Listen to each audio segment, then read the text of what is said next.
गाने से हम आपको जानते हैं। आप हमको जानते हो, लेकिन उससे पहले मेरा गाना आया था कि कोई के बाबू सोना जानो दिल तोड़ देली गे। क्या बात है। इस गाने से लोग हमको जानते हैं। हकनी प्यारा में पागल फिर छोड़ देली गे। क्या बात है। लेकिन ये तो है लड़का का भाव, लेकिन लड़की का भाव है कि छोड़ के कई लटराई तुर पिटाई करा देवे खाना में से नहीं संभारे मिले तो जहर मिला देवे खाना में। तब तो खाना जरूर ये मत समझी हो कि बाकी लड़के लिए हम हो नोर पोछे हम दुपट्टा सुना।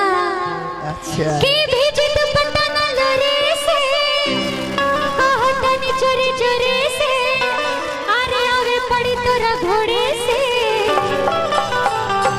ताने में जाज में बर्बादी हुई बाकी शादी हुई मर तारे से। बर्बादी हुई बोला शादी करा दिल बर्बादी हुई बाकी शादी हुई मर तारे से। बर्बादी हुई शादी कराई लो। छोड़ के गई लटराई तो तोर पिटाई करा दे बखाना में। सच से नहीं संभारे में बत जहर मिला दे बखाना में। छोड़ के गई लटराई तो तोर पिटाई करा दे बखाना में। से नहीं संभारे में बत जहर मिला दे बखाना में। बीच दुपट्टा ना लोरे से कहता नहीं चोरी चोरी से आगे बड़ी तरह घोड़े से। दोनों कान खोल के सुन ला बर्बादी हुई बाकी शादी हुई मर तारे से। बर्बादी हुई बाकी शादी हुई मर तारे से।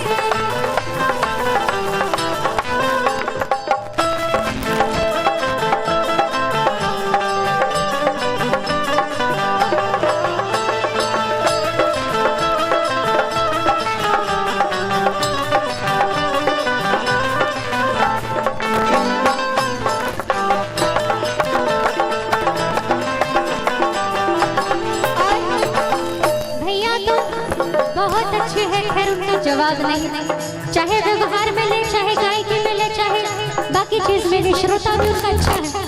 लेकिन जितने अच्छे भैया है उतनी ही अच्छी भाभी भी आज देखने को मिली है, मुझे बहुत प्यारी है। तो भैया का भाव है उनके लिए।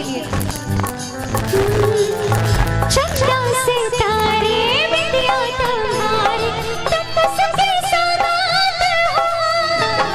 सीने में छोटा सा एक दिल है तुम तो सबके जज्बात हो। हम तुम्हारे साथ है जिंदगी तुम मेरे साथ हो। हम तुम्हारे साथ है जिंदगी तुम मेरे साथ हो।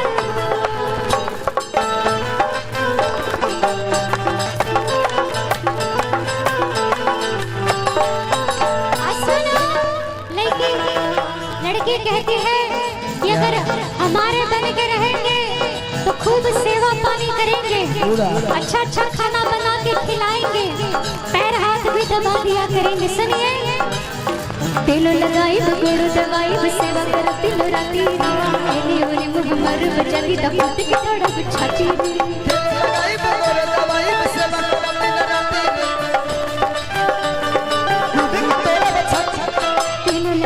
गुड़ दवाई सेवा करो दिन राती रे एनी होली मुँह महम बजा दे दफत के थोड़ा बिछाती रे।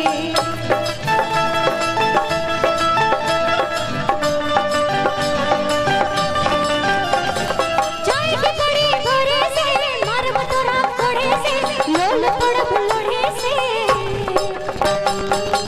सुन लो तार लोल हम लोढ़ा से तोड़ दे।